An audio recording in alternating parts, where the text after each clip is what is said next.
the hollers and hills of West Virginia. It's Heavenly Hills Homestead with another episode. Stay tuned. Boo!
Right there, just hold it right there like that, okay?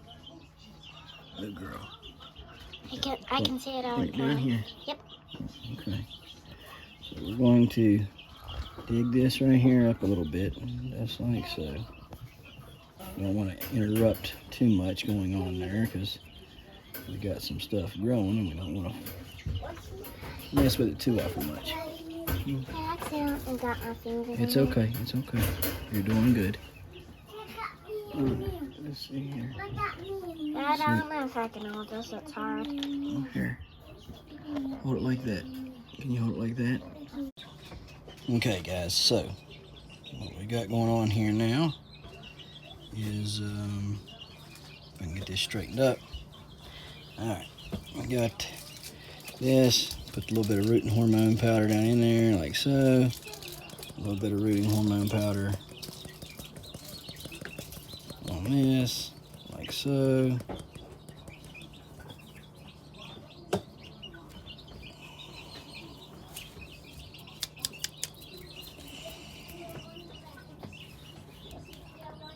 Sit in there like that. Take our Winslow and Ross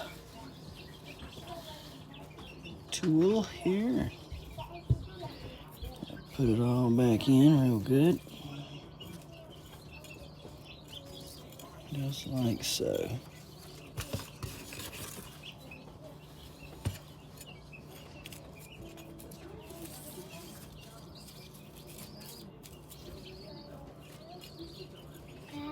Hmm.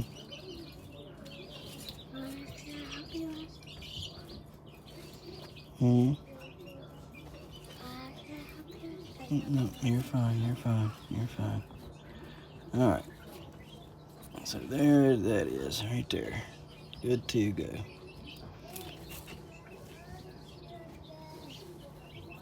Should grow big and strong now.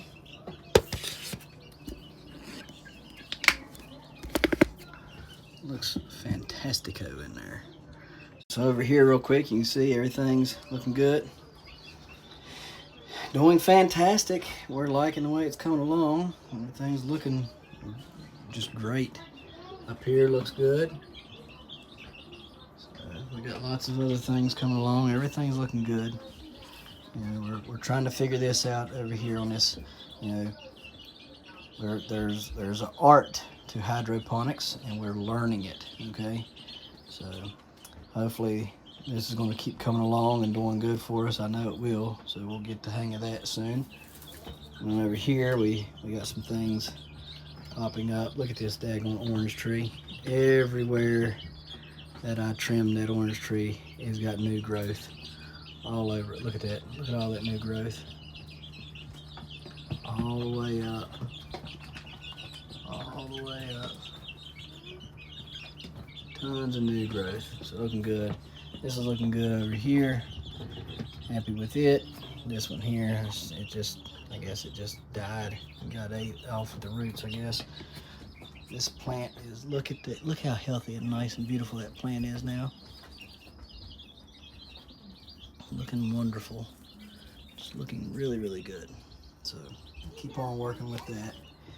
So let's go look at these seeds, and I'm gonna make this a real quick, short video. All right, guys, you have to pardon me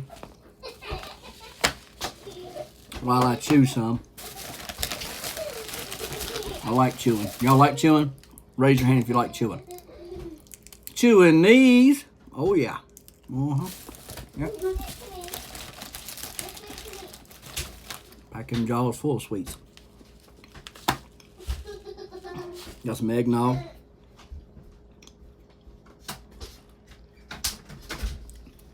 Good stuff. So,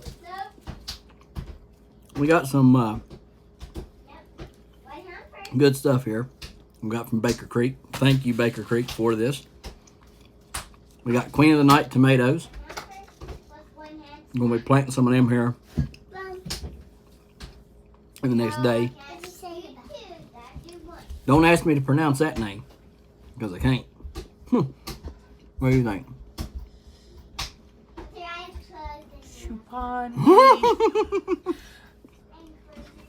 I don't know. That's kind of where I was at with it. I'm going to show you this right here real quick.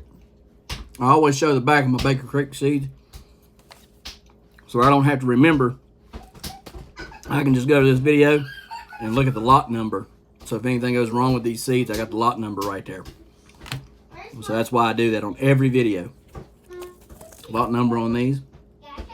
I think it's Chupon de Malalingo. Malinago? Yeah, Malinago. Manalco. Oh Lord, I know we're butchering it. There they are. Is that West Virginia accent? Mm-hmm. Now these are cool. You can grow these indoors and be really successful with them. These little orange hat tomatoes, these ought to do really good in here for our wintertime growing. And there's a lot number there on the back. But those right there should be really, really good for growing in here. And also, congratulations to CNC Farms. They were the ones that won the seeds. Guys, I'll do more of these giveaways if you're interested in these giveaways. But if nobody's interested, can't do a giveaway. So if you're interested, raise your hand, commenting down below something. Says, yeah, I'd like to have a giveaway. And we'll set one up for you. Next one here is the ahi mango pepper. I like this pepper. It's 80 to 90 days. Tangerine color, mango sweetness with a nice searing heat. Perhaps perfect pepper. The ahi type pepper is just 1/2 inch wide and 2 inches long and about 25,000 Scoville heat units. So that right there I thought was perfect. It's nowhere near the heat of ahi charpita. It's just enough that it'll tingle your tongue and won't be so hard on the back end.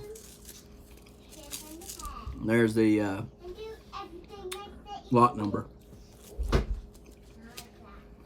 Now these I've been wanting to try for a few years. Baker Creek finally got them. The fish pepper. It's a pre-1947 African-American heirloom that was used in fish and shellfish cookery. Fruit color from green, orange, brown, white, and red. Spicy and hot. Attractive variegated foliage. Superb for edible, ornamental, and landscaping. There's the lot number there. I like these because I like variegated stuff like the jigsaw and everything else. And I thought these right here would be cool to cross into some of my other stuff that I've been trying to cross variegated plants into. So this right here, that's why I bought it. I do want to try them out, but I also got them because I think the variegated will be pretty cool in crossing them to say like jalapenos or something like that. Now this one here is pretty cool. The yellow monster pepper. It's a behemoth yellow bell pepper. It grows 8 inches or more long, 4 inches wide. It's impressive. Sunshine yellow fruits. There is the lot number on the back. But I think these right here, if you only grow one on the plant, I'm thinking I got something here I can get up there to phenomenal size. All right. So we're definitely going to try that this winter. Now, these Phileas blue pepper.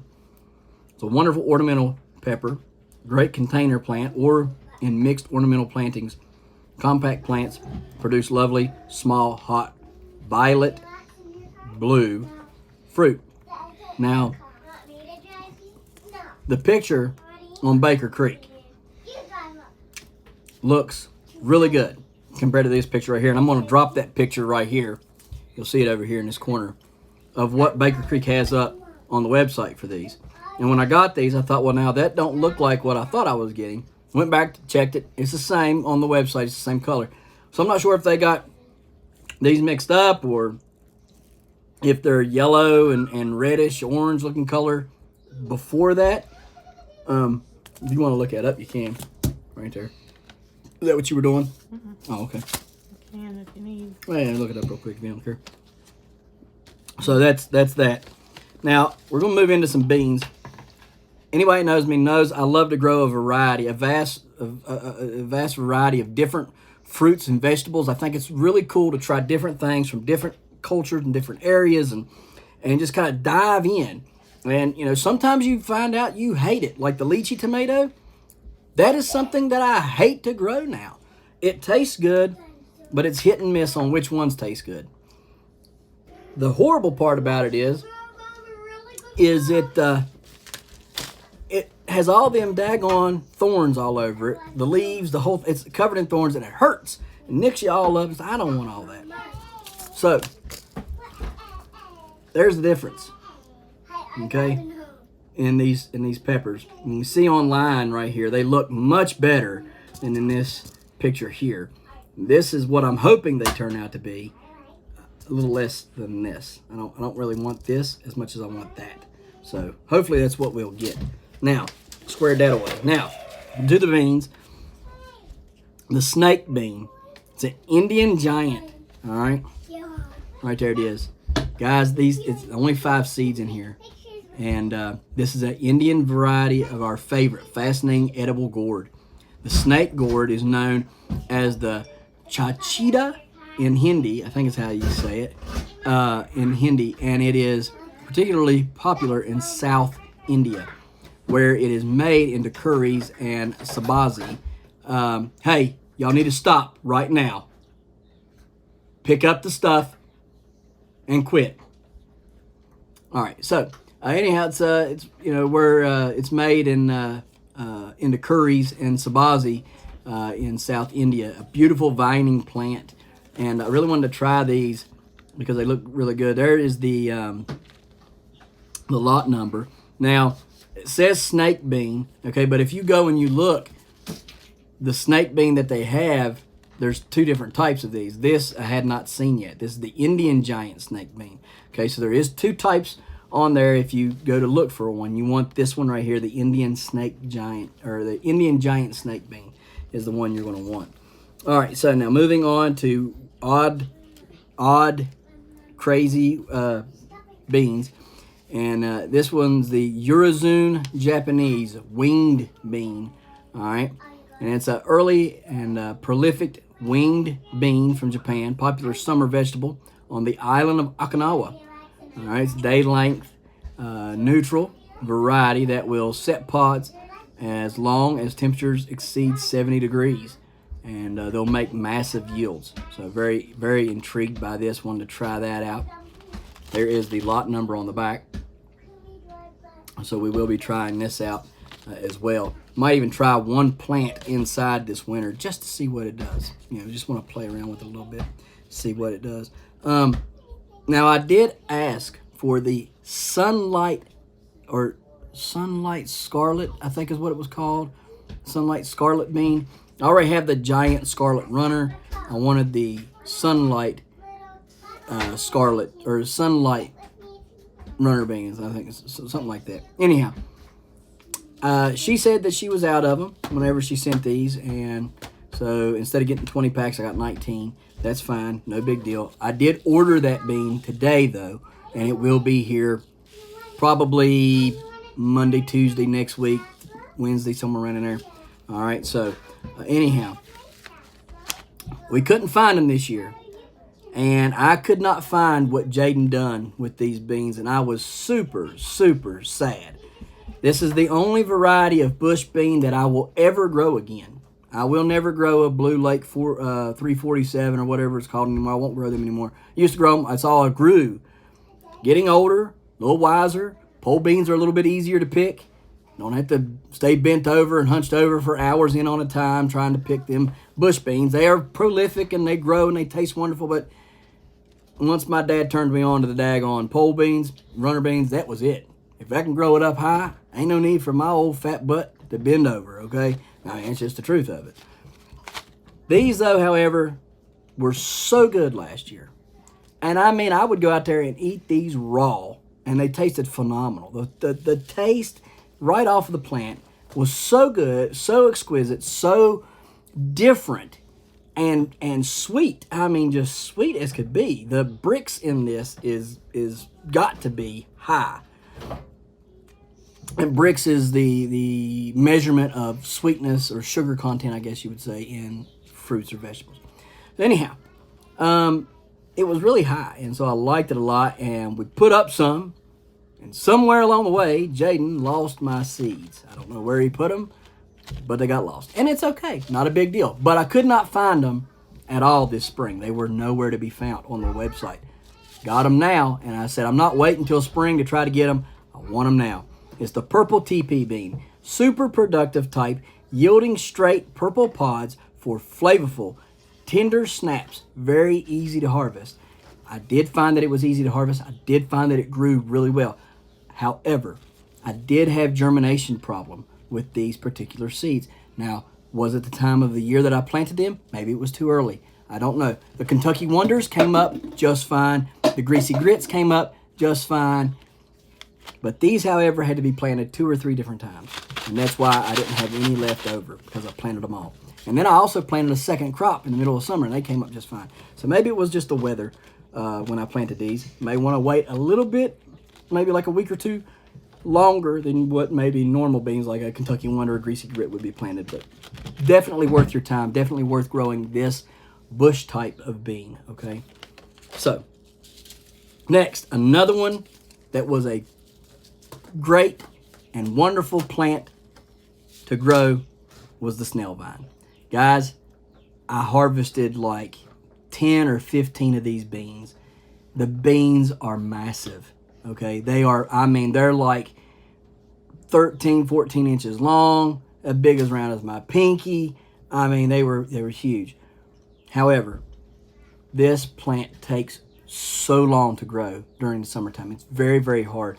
This particular bean right here was remarked by Thomas Jefferson, who was I guess a plant lover or grower, that this was the prettiest bean that he had ever seen.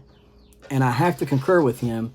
This is a beautiful, beautiful bean. This snail vine, as you can see there, all that intricate work that it does, it literally does these things. It will spin and look like a pink, purplish snail shell coming out. And I looked for the beans for weeks and couldn't find them. I said, now, where's the beans at on this thing? There's got to be a bean in the bloom.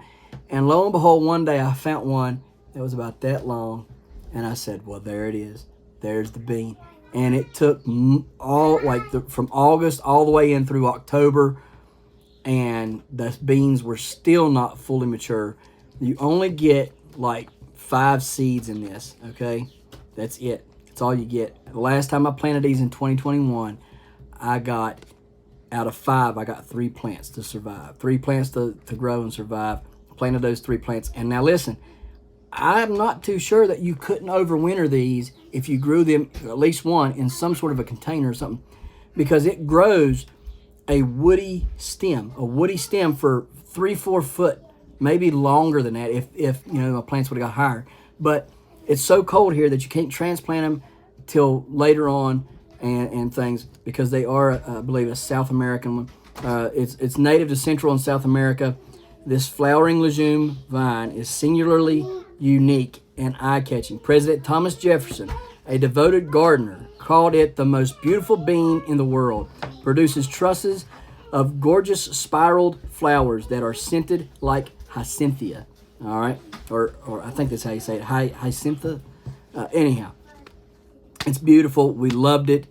We didn't eat none of the beans. I don't I don't even know if you can eat the beans. I don't, it doesn't say that you can't. Usually on Baker Creek, if it's something you cannot eat or would do harm to you, they post that, it's poisonous or something like that, or it could be potentially poisonous if you eat it, before it's ripe. There are several berries, the Wonder Berry, a couple other little berries that they have on there that if you eat them before they're ripe, they could be poisonous to you. So you want to make sure you check all that. But I did not see this at any time when I've got these. I'm thankful that they got them back in. Guys, 5 seeds is $7.50 for these, but they are well worth it. You're going to love them, and I think I'm going to try to overwinter some of these this coming season. Not this year. We'll talk about that in the 2023 fall season, trying to overwinter some snail vines, so stay tuned for that. Now, moving on is the cabbage, the Titi Noir. All right. It's a traditional French variety, solid, deep red, heads of medium size and good quality, grown as an autumn variety.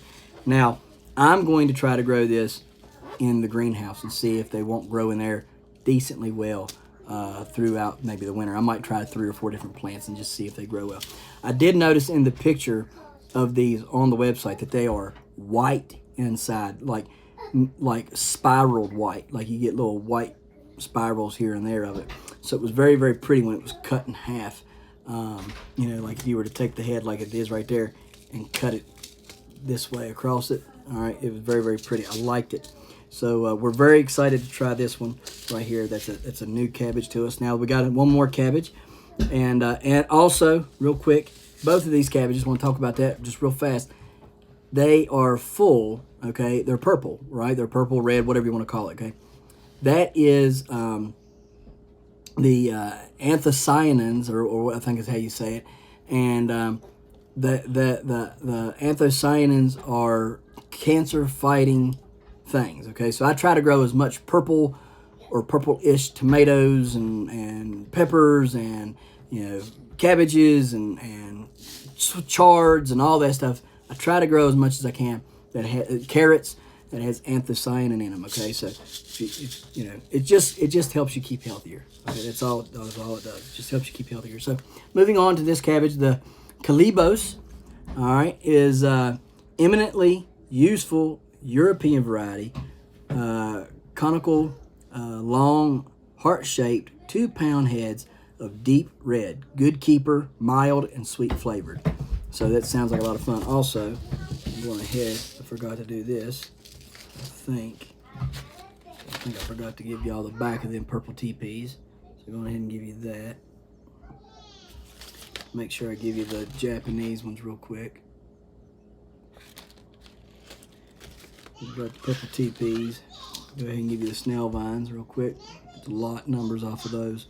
It's very important to have that lot number. You wouldn't believe how many times I've had to go back and watch my own videos and get the lot number because something was wrong with a certain seed. It's not a lot, but it has helped me in like 2 or 3 different instances.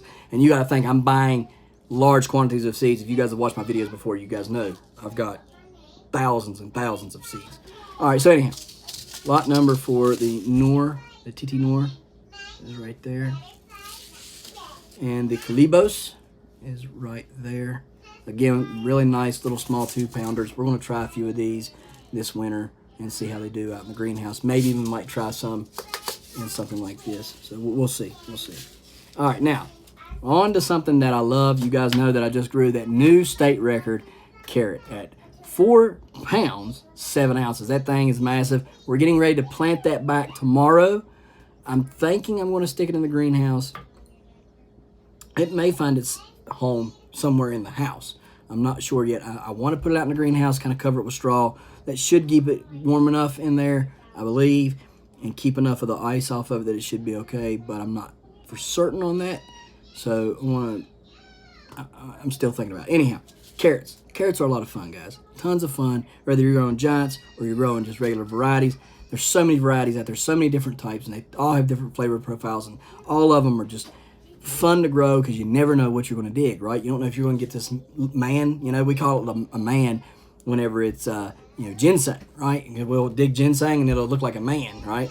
Have arms and legs and a head, and anyhow, you don't know if you're going to get that. You don't know what you're going to get when you dig that carrot up. Much like yesterday, I didn't know what I was going to get. I didn't know what to expect. I knew that it looked big on the top, but I didn't know what was down there in the bottom. And 3 of those long tap roots touched the bottom of that trash can, which is phenomenal. That's crazy. That's another reason why I want to plant it back. I want to put some hormone on there, some root hormone on all those small, fine roots that's all over it. Plant it back and see if I can't get it to grow. But I don't know how to pronounce this. I'm going to say it's called the nif. All right. I'm not going to call it janif or goodnif. I'm going to call it nif. All right. So this nif is a Daucus carrot, okay, or Daucus carota. It is a very old and rare Swiss landrace. Shows a range of colors, always purple exterior, various yellow to white hearts, perfect for fall harvest. This is an excellent storage type, okay? So we're all in about storage here. And I thought, and we're also about the purple stuff, so the anthocyanins. So I thought, what better carrot to grow than this? It sounds like a lot of fun, okay? I've read several little things about it. Sounds like fun. I want to try it out. So we're going to try it. This looks pretty, looks nice. And there's the lot number on the back. I think we'd probably get some nice ones out of there. Now, I am going to try to plant a few carrots out in the greenhouse, try to grow them through the winter. We'll see how that works out as well. Now, the purple dragon is up next. Now, this is another beautiful carrot right here. Purple dragon is a vibrant, nutritious variety bred by Dr. John Navazio, I think is how you say his name, of Peace Seeds. Purple outside contrasts beautifully with the brilliant orange interior. Half-long roots, all right, typically reach 7 to 8 inches. All right, that's a pretty decent-sized carrot right there. There is the lot number, all right. But it just looks like a really cool carrot. Looks like a good carrot to eat. I'm very, very interested in this carrot as well. I'm all in on carrots, guys. I'm a carrot fanatic all of a sudden. Since I started growing giant carrots last winter, I just love growing giant carrots. I just love growing carrots now. I've got all kinds of different carrots to try.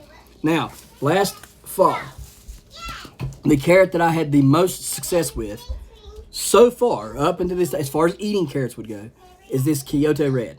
All right, now the Kyoto Red is a Japanese Kinataki sweet red type carrot. Silky red carrots have an exceptional texture and sweet flavors. Slender roots grow to 12 to 18 inches. Must be planted in late summer, fall, winter, not for spring planting. And I would agree. This done phenomenal in my poor soil. So the little fingers didn't do any good. The black nebulas didn't do any good. Okay, and I had another one. I can't remember. It might have been a Danvers or something like that. Did not do very good in the poor soil. But these right here pile drived all the way through late January out in the snow and the hard frost. I had to dig ice to get these out, and they were still green topped. All right, loved it. The carrots were nice size. We didn't get a bunch of long ones like 12 to 18 inches, but we did get 8 to 10 inches, which is good in this crappy soil that I have them growing in. Right now, I know better to grow. I've amended that soil with good compost. It's a much looser soil now, so we could do a lot better with it. But I'm not going to put them out there in that just yet. I will, however, plant these in the greenhouse where they can get good soil and they won't be bothered by the cold nearly as much. So definitely going to be planting the Kyoto Reds in my greenhouse. And guys, I'm telling you, you're really going to like watching them grow. Once they take off and go, they're a lot of fun. All right, next carrot. The lunar white carrot. All right, I think white carrots are really cool. They're just different.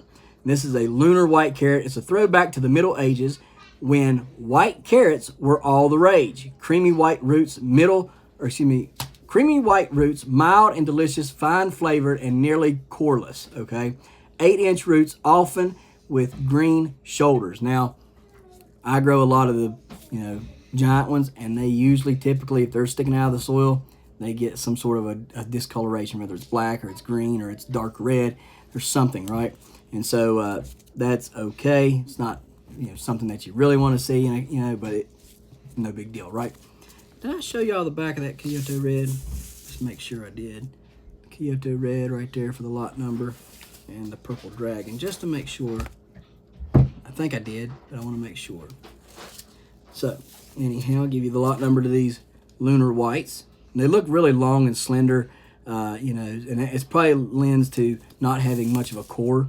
All right, so I believe these right here are probably going to be pretty good. Now, it doesn't really say exactly when the best time to plant these would be, so I'm going to plant a few of them out there, see if they do any good. If they do good, okay.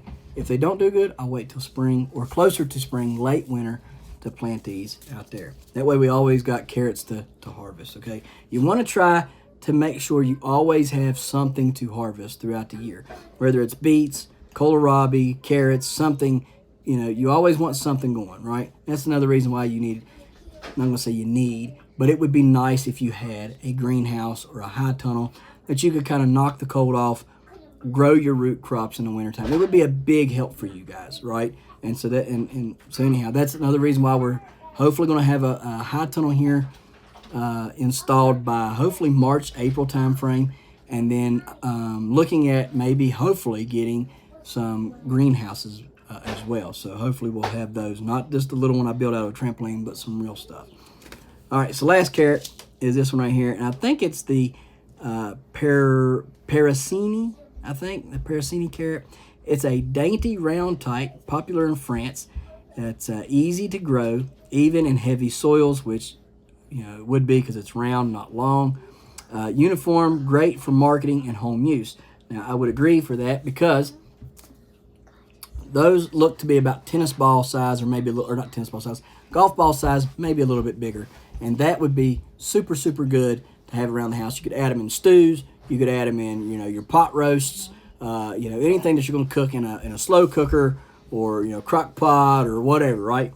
These would be phenomenal in that. Also be phenomenal for, you know, soups and things of that nature. You know, they're I think, almost perfect size. And anybody could grow these because they can do well in hard, heavy soils.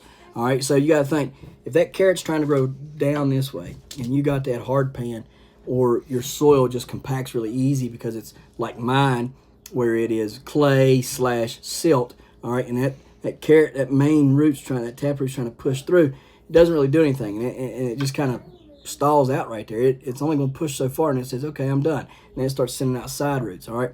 So with this carrot right here, it doesn't have to do that because it's only going to go that far anyhow. So shallow, if you got shallow soil that's hard, perfect. If you got loose soil that's deep, it's perfect because it's only, you know, and it probably would get probably tennis ball size. We'll try that out and see how big this will get in good loose soil. We'll plant some right here in our yard craft and see how they do in that. And yeah, we'll just give it a test. We'll plant some in that. We'll plant some in some hard soil, and we'll see which, you know, what the comparisons is to them. So let me show you the back of that. Right there is the lot number to the Paracini, I think is how you say it. Paracini, I think, yeah, it's French. So anyhow, last but not least, for this roll call, whatever you want to call it, mail call for our Baker Creek Seeds, and I just bought a bunch today, guys. I mean a bunch. We have the Rober cauliflower. It's a very adaptable, productive variety from Poland. Produces perfect, large, tight, 12-inch heads despite temperature fluctuations that would ruin most others. Okay, that's what we're looking for here because we have horrible temperature fluctuations, especially in the springtime when this will most likely be planted out. I'll probably plant it in late winter, and it will grow from late winter to, you know, spring, early summer, right there. All right, so and in fact, it says sowed very early indoors or direct seed outdoors 6 to 8 weeks ahead of the last frost. And again, in midsummer for a fall harvest. So it looks like it can do really well. Show you the back of it there. Get lots of seeds. The Rober cauliflower. Now, guys, when you're growing cauliflower, remember you want to blanch it. Blanching is when you take the leaves and you roll over the head. Okay, the leaves will get real big. You want to roll those leaves over the head so that the head can be blanched or whited out, right? It doesn't get any sunlight, therefore it doesn't, you know, it stays whiter. You can go back to my videos and see that earlier in the summer, or earlier in the summer when we were doing that. I used rubber bands to do that with. and they worked really well. All right, so that is all the seeds that we have for today. Guys, we appreciate you watching. All right, you got any comments, concerns, questions, you want to leave them down below. I appreciate each and every one of your comments that you leave. I read them. I try to respond to every one of them. I don't always get the notifications on YouTube. Sometimes I only find out on YouTube Studios that we have been commented on, or somebody's trying to get a hold of me. So be patient with that. We're trying to work on that. But we appreciate y'all watching. Go over to Epic Gardening. Check them out over there. I'm on their podcasts all week. I think we've already had 3 episodes released so far. Let's go check them out. And if you're a new subscriber, thank you for coming over. Thank Epic Gardening for having me on your podcast. It was a huge honor for me, and I'm very thankful for that. And so, guys, we're going to get out of here. We appreciate you watching, and we'll see you tomorrow right here in the Hollers and Hills of West Virginia. Don't forget to smash that like button. That notification bell. Don't get the Good job. Here you go. Thank you. Don't get the Don't forget to share. Yep. There you go. Good job. And subscribe.